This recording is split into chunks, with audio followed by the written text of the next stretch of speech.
फागुन 21 गते प्रतिनिधि सभाको निर्वाचन हुँदैछ। सरकारले निर्वाचनको घोषणा गरिसकेको छ भने निर्वाचन आयोगले त्यसको तयारी सुरु गरेको छ।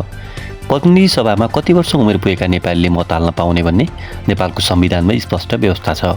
संविधानको धारा 84(5) मा भनिएको छ, 18 वर्ष उमेर पूरा भएको प्रत्येक नेपाली नागरिकलाई सङ्घीय कानुन बमोजिम कुनै एक निर्वाचन क्षेत्रमा मतदान गर्ने अधिकार हुनेछ। यसको अर्थ संविधान अनुसार मतदान गर्न उनीहरू 18 वर्ष पुगेको हुनुपर्छ।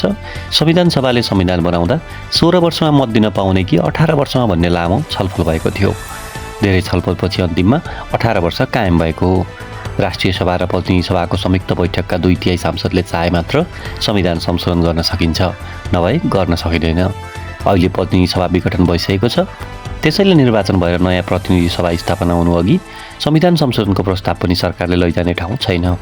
सरकारले अध्यादेश ल्याएर कानुन संशोधन गर्न सक्छ, तर संविधान संशोधन गर्न सक्दैन।